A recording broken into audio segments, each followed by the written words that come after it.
बिस्मिल्लाहिर्रहमानिर्रहीम। अस्सलाम वालेकुम नाज़रीन, मेरा नाम हसन रज़ा है और मेरा ताल्लुक़ 5 लेन प्रॉपर्टीज़ के साथ। आज की वीडियो बहुत इंपॉर्टेंट है उन तमाम मेंबर्स के लिए जिन्होंने लाहौर स्मार्ट सिटी में सेकंड बैलेटिंग के प्रोसेस के अंदर अपने प्लॉट की सिलेक्शन खुद की है मेंबर पोर्टल पे जाके। ये वीडियो वो लाजमी देखें और वो तमाम मेंबर्स भी हमें फीडबैक दें जिनके पास लाहौर स्मार्ट सिटी के अंदर किसी भी कैटेगरी के अंदर बैलेटेड प्लॉट है, चाहे ओवरसीज़ 1 एग्जेक्टिव 1 या ओवरसीज़ 2 एग्जेक्टिव 2 के अंदर है, ताकि हम ऑन मैप आपको आपके प्लॉट की वर्थ बता सकें और उस पॉकेट के अंदर कब तक डेवलपमेंट शुरू हो जाएगी या डेवलपमेंट का स्टेटस क्या है, उसके बारे में हम आपको अवेयरनेस दे सकें। चूँकि ऑन ग्राउंड वर्किंग हम लोगों की होती है, जिसमें हम टेंटेटिव एक टाइम फ्रेम के अंदर एक अजम्पशन ले रहे होते हैं कि जो पेस चल रही है डेवलपमेंट की वो इस वक्त कहाँ पे है और कब तक जो है अगली पॉकेट्स के अंदर जो है मशीनरी डिप्लॉय कर दी जाएगी और वहाँ पे डेवलपमेंट जो है वो शुरू हो जाएगी। इसके साथ साथ मुझे बहुत सारे फ़ोन कॉल्स जो हैं वो ऐसे भी आए हैं कि जिन लोगों ने कहा है कि जी हमने अपना प्लॉट खुद सेलेक्ट किया लेकिन हमारा प्लॉट जो है वो सही सिलेक्ट नहीं हुआ। उसकी मल्टीपल रीज़न्स हो सकती हैं। आज इसके ऊपर भी थोड़ी सी गुफ्तगू करूँगा ताकि लोगों को इस बात का इत्मीनान रहे कि जो अपॉर्चुनिटी आपको लाहौर स्मार्ट सिटी ने दी है, आज से पहले ऐसे हाउसिंग सेक्टर के अंदर कभी भी नहीं हुआ कि जो मेंबर्स हैं वो अपने प्लॉट की सिलेक्शन खुद कर सकते हैं, मैप सामने रख के अपनी मर्ज़ी का प्लॉट सिलेक्ट करें और ताकि उनको किसी किस्म का जो है वो रिग्रेट ना हो कि यार हमें रैंडम बैलेटिंग के अंदर जो है वो प्लॉट बड़ी मतलब बैकवर्ड लोकेशन के ऊपर जो है वो एलोकेट कर दिया गया है। नाजरीन, लाहौर स्मार्ट सिटी की जो बैलेटिंग जिसमें क्राइटेरिया दो तरह का डिफ़ाइन किया गया था। नंबर 1 क्राइटेरिया था कि आप अगर उनकी सर्टन जो भी परसेंटेज ऑफ अमाउंट है वो डिपॉजिट करते हैं तो आपको राइट ऑफ सिलेक्शन की एक्नॉलेजमेंट स्लिप दी जाती है। राइट ऑफ सिलेक्शन क्या था कि आपके पास राइट था कि आप मैप को रिव्यू करके अपनी मर्ज़ी से प्लॉट की सिलेक्शन जो है वो खुद कर सकें। इसके साथ साथ दूसरी कैटेगरी थी कि अगर आप सर्टन जो परसेंटेज ऑफ अमाउंट है उससे अगर कम, जो कि उन्होंने 60% मिनिमम सेकंड बैलेटिंग के लिए रखा था, अगर आप वो पे करते हैं तो फिर आप अपने प्लॉट को जनरल बैलेटिंग के अंदर जो है इनकॉर्पोरेट करते हैं और आपको जनरल बैलेट यानी कि रैंडम नंबर एलोकेट किए जाएंगे। ये चॉइसेस जो है ये एक ऐसा इनिशिएटिव है रियल एस्टेट इंडस्ट्री के अंदर कि लोग अपनी मर्ज़ी के प्लॉट की सिलेक्शन जो है उसके लिए ज़ाहिर है हर बंदे ने जिसने इन्वेस्टमेंट की होती है उसकी ख्वाहिश होती है कि वो अपने प्लॉट की सिलेक्शन बेहतर से बेहतर करे। इसका जो प्रोसेस रहा है, अगर हम पहली बैलेटिंग की बात करें ओवरसीज़ 1 एग्जेक्टिव 1 की, तो उसके अंदर हमें काफ़ी ग्लिच नज़र आया। जिस वक्त लोगों ने पोर्टल के ऊपर अपनी सिलेक्शन करना चाहिए तो इंटरनेट का इशू भी हो सकता है, लेकिन सर्वर का बहुत ज़्यादा इशू था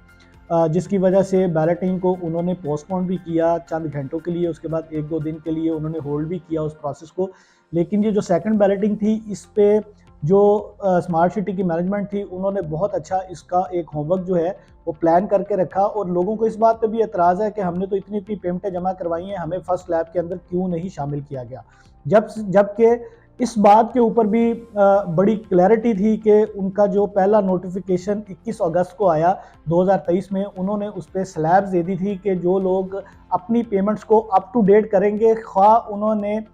फरवरी, मार्च, अप्रैल, मई, जून, जुलाई, अगस्त से पहले अगर इस इन बिटवीन भी उन्होंने एक्नॉलेजमेंट स्लिप इशू करवाई है, लेकिन अगर उनका पेमेंट प्लान 75% से कम है, अगर वो 75% नहीं भी बनता, अगर आपकी कोई ड्यू इंस्टॉलमेंट है उसको आप अप टू डेट करें तो आप फर्स्ट स्लैब के अंदर शामिल किए जाएंगे। इसी तरह सेकंड स्लैब तरतीब दी गई, फिर थर्ड स्लैब तरतीब दी गई और ये जो स्लैब्स दी गई ये उन तमाम लोगों के लिए थी। किसी के साथ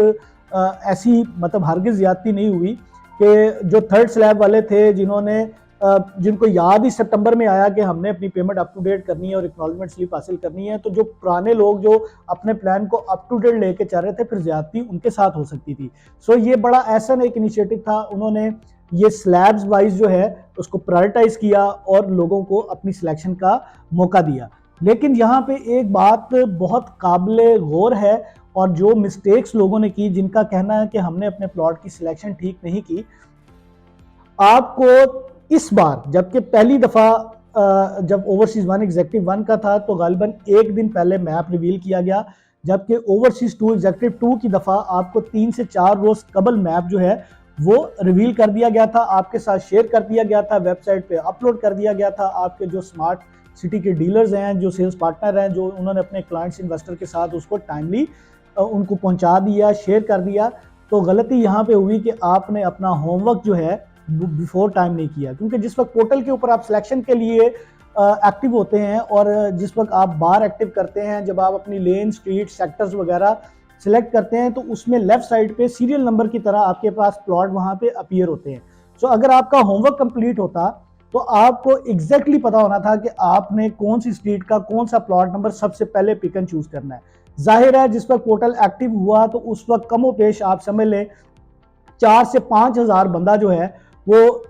अचानक से पोर्टल के ऊपर आया, और जिन लोगों का होमवर्क अच्छा था, जो पहले से अपने इम्तिहान की तैयारी करके बैठे थे कि उनको क्या चीज़ चाहिए, उनको एग्जैक्टली पता था, उन्होंने अपने प्लॉट की बेहतरीन सिलेक्शन की। और जिन लोगों का होमवर्क कंप्लीट नहीं था या वो किसी और पे डिपेंड कर रहे थे, तो उनको शायद वो जो डिज़ायर लोकेशन है वो एलोकेट ना हो सकी, उसकी पिछली गली में हो गई, उसके साथ वाला प्लॉट हो गया। बट फिर भी अगर देखा जाए तो आपको पता तो था कि आप कौन सा प्लॉट सिलेक्ट करने जा रहे हैं, कौन सा बटन, कौन सा प्लॉट आप क्लिक करने जा रहे हैं। अगर आपने ऑन मैप वर्किंग किए बगैर उसको सिलेक्ट किया तो इसमें मैं समझता हूं कि गलती आपकी है। आपके प्लॉट की सिलेक्शन के वक्त आपका जो होमवर्क था वो कंप्लीट ही था। इसके साथ साथ बहुत सारे लोग बात कर रहे हैं कि हमने प्लॉट कुछ और सिलेक्ट किया लेकिन वो कहीं और चला गया। तो मेरा उस पर जवाब आपको ये है कि जो प्लॉट आपने खुद सिलेक्ट किया वो कहीं और कैसे जा सकता है, और अगर आपको लगता है कि वो कहीं और चला गया है तो उसका कोई प्रूफ आपके पास होगा। उस प्रूफ के साथ आप लाहौर स्मार्ट सिटी को आप विजिट कर लें, ताकि वहाँ पे जो उनके सेल्स के रिप्रेजेंटेटिव हैं वो उसको क्रॉस वेरिफिकेशन कर सकें, और अगर आपके साथ वाकई कुछ सिस्टमेटिकली जाती हुई है तो उसका कोई सोल्यूशन दे। लेकिन जितना एक्सपीरियंस मेरा है, जो प्लॉट आपका सिलेक्ट हो गया, आपको सबसे पहले उस प्लॉट को छोड़ना पड़ेगा, उसको कैंसिल करवाना पड़ेगा। फिर आप देखेंगे अवेलेबल स्लॉट के अंदर अगर कोई प्लॉट पड़ा हुआ है, जो कि एक ये लेंथी प्रोसेस है, ये मतलब वन गो में एक ही डेस्क के ऊपर बैठ के आपका काम होना पॉसिबल नहीं है, क्योंकि ये हायरार्की सिस्टम है और हर किसी के पास प्लॉट को चेंज करने की या प्लॉट को कैंसिल करने की भी इवन जो है अथॉरिटी नहीं है। सो मैं समझता हूं कि स्मार्ट सिटी के अंदर आपका प्लॉट है, ये सबसे बड़ी बात है। और जैसे जैसे डेवलपमेंट होती चली जाएगी, आप लोगों को खुद ही अपने प्लॉट की वर्थ और उसकी जो लोकेशन है उसकी वर्थ का